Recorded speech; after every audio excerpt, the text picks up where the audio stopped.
आइए अब हम लोग पढ़ेंगे legislative power of the president. President के हाथों में कई एक शक्तियां निहित हैं, जैसे हम लोगों ने प्रीवियस वीडियो में executive power of the president को पढ़ा। अब हम लोग लेजिस्लेटिव पावर पढ़ेंगे, विधायिक शक्तियां जो कि एक राष्ट्रपति को मिलता है भारत में। ठीक है, आइए अब एक एक पॉइंट करके देखते हैं।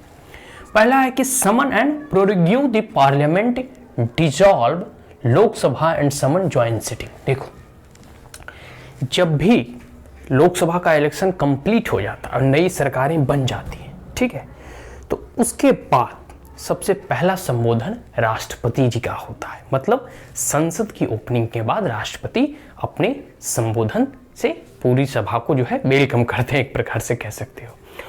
ये तो हो गया लोकसभा के इलेक्शन के बाद जब नई सरकारों का गठन होता है। ठीक है, इसके बाद हर एक साल, जैसे फरवरी मार्च में सेशन प्रारंभ हुआ या कभी भी साल का प्रथम सेशन, फर्स्ट सेशन जो होगा उसमें राष्ट्रपति, या फिर जनरली कहते हैं इसे बजट सेशन, ठीक है, फर्स्ट सेशन में ही बजट जो है आता है, तो उसे बजट सेशन में जो है राष्ट्रपति जो है सर्वप्रथम संबोधित करते हैं हर एक साल। ठीक है, ये क्लियर हो गया।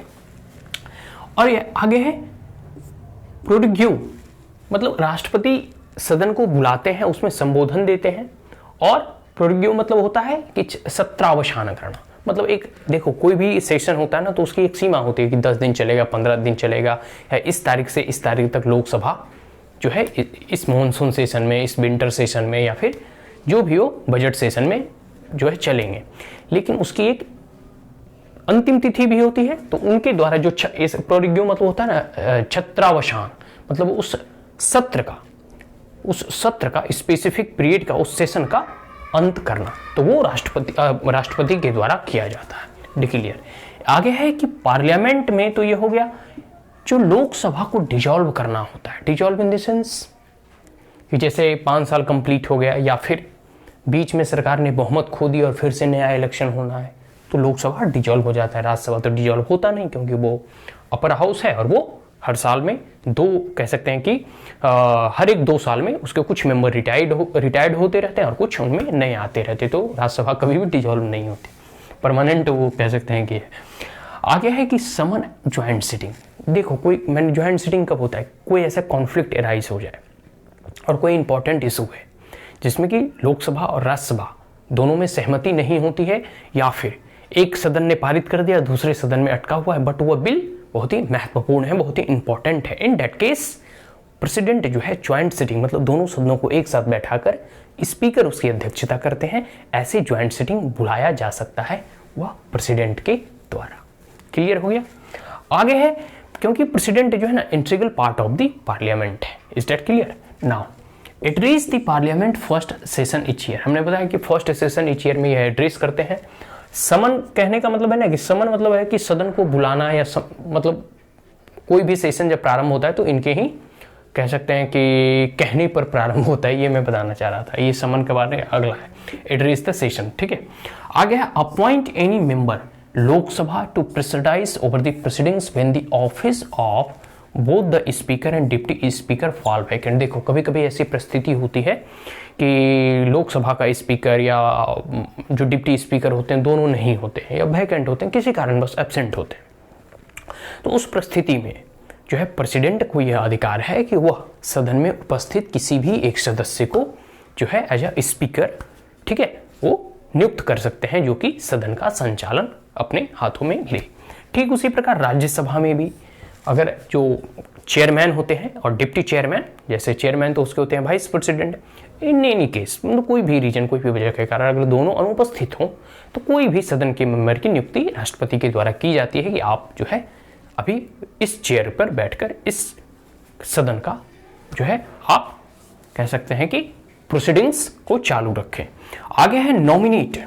देखो, राज्यसभा में 12 मेंबर नॉमिनेट किए जाते हैं, वैसे मेंबर जो अपने अपने फील्ड के एक्सपर्ट होते हैं, जो चुनाव से उनको कोई मतलब नहीं होता। कोई विद्वान हो गए, कोई बहुत बड़े खिलाड़ी हो गए, कोई संगीत जगत के बहुत बड़े विद्वान हैं, या फिर मतलब अपने अपने फील्ड के एक्सपर्ट होते हैं, कोई आर्ट कला क्षेत्र, किसी भी प्रौद्योगिकी या इंडस्ट्री, किसी भी ऐसे लोग जो अपने मतलब बड़े विद्वान होते हैं, वैसे लोग राजनीति में आना नहीं चाहते या फिर उनकी वो पेशा नहीं होती, उनकी पेशा अपने जो प्रोफेशन होते हैं उसमें उतने बिजी होते, इतने लगन के साथ कि उन्हें इन सब चीज़ों में ध्यान नहीं रहता। तो वैसे कह सकते हैं ना कि लोगों को प्रेसिडेंट के द्वारा अपॉइंट किया जाता है ताकि वह भी कुछ ज्ञान इन संसदों को दे सके और देश से उसका कुछ भला हो सके।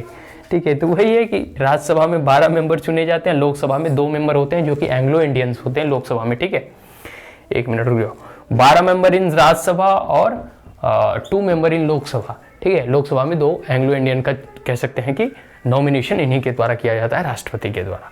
आगे है कि he decide on the questions as to disqualify of members of the parliament in consultation with the election commission.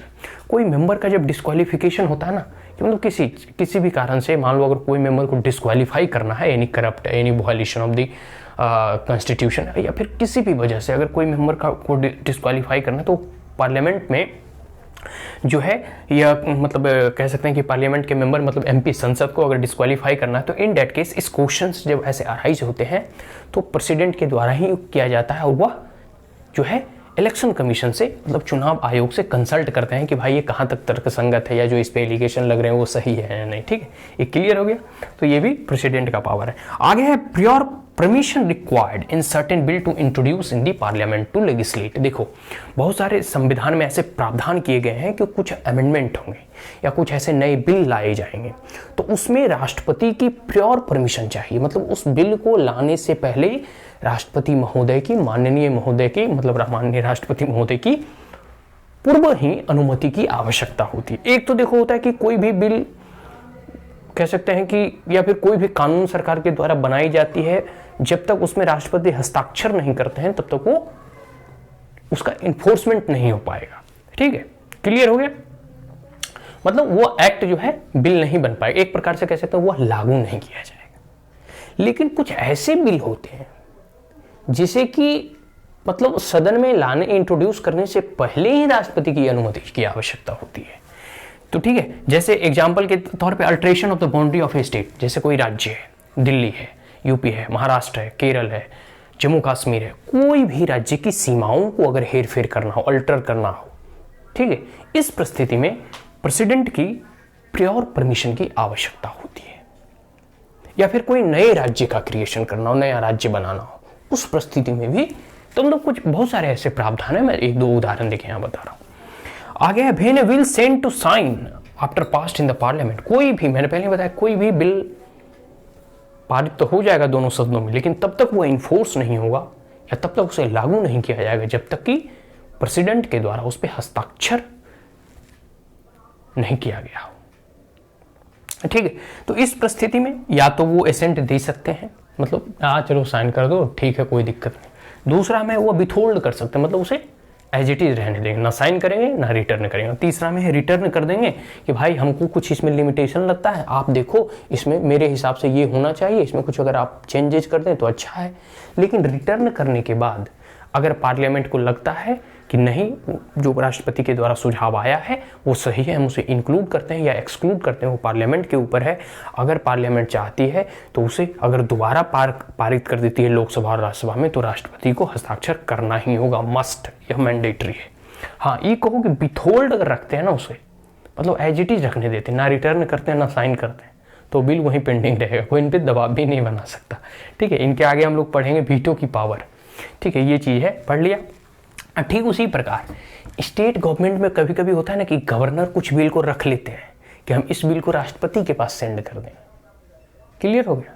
और राष्ट्रपति से अनुमति लेने के बाद हम भी अपना हस्ताक्षर करेंगे। उस परिस्थिति में भी यही चीज़ें होंगी, या तो राष्ट्रपति साइन कर देंगे, या तो विथहोल्ड करेंगे, या फिर रिटर्न कर देंगे। ठीक है, ये गवर्नर और स्टेट कोई लेजिस्लेटिव असेंबली कोई बिल पारित करती है तो इसे कई बार जो है गवर्नर जो है रख लेते हैं कि चलो भाई हम राष्ट्रपति को भेज देते हैं।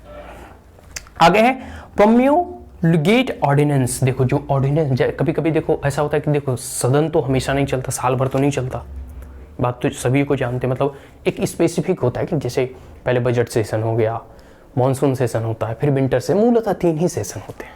ठीक है, लेकिन ऐसा कहा जाता है कि 6 महीने के अंतराल में एक सेशन होना चाहिए। चलो कोई नहीं।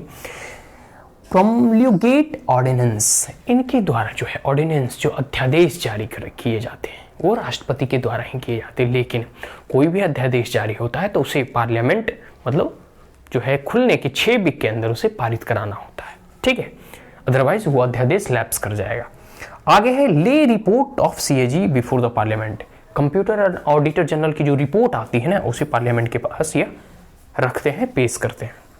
आगे regulation made for the UT, मैंने पहले ही बताया यूनियन टेरिटरीज के हेड होते हैं, तो यूनियन टेरिटरीज से संबंधित जितने भी नियम कानून हैं ये इनके द्वारा ही बनाए जाते हैं। और जो जैसे दिल्ली है, दिल्ली भी यूनियन टेरिटरीज है लेकिन इसका स्टेट असेंबली है, तो ये तो खुद बनाएंगे, दिल्ली वाले खुद बनाएंगे केजरीवाल जी। लेकिन वैसे जैसे लक्षद्वीप हो गया, अंडमान निकोबार हो गया, ऐसे यूनियन टेरिटरीज के लिए से संबंधित कानून इनके द्वारा निर्माण या बनाए जाते हैं। तो ये हम लोगों ने legislative power of the president पढ़ा, प्रेसिडेंट और राष्ट्रपति की विधायिक शक्तियां, ठीक है, क्लियर हो गया। अब बहुत सारे इनके अभी इमरजेंसी पावर है और बहुत सारे इनके पावर्स वगैरह भी हैं। इन तमाम पावर्स को, इनकी शक्तियां, इनके रोल्स, इनके रिस्पॉन्सिबिलिटीज को हम जानने का प्रयास करेंगे। So that's all. If you are the first time on my channel, then like it, share it as well as subscribe it. Also press the bell icon. If there were any queries, comments, suggestion, advice, you may comment in the comment box. Thank you once again. Have a great day.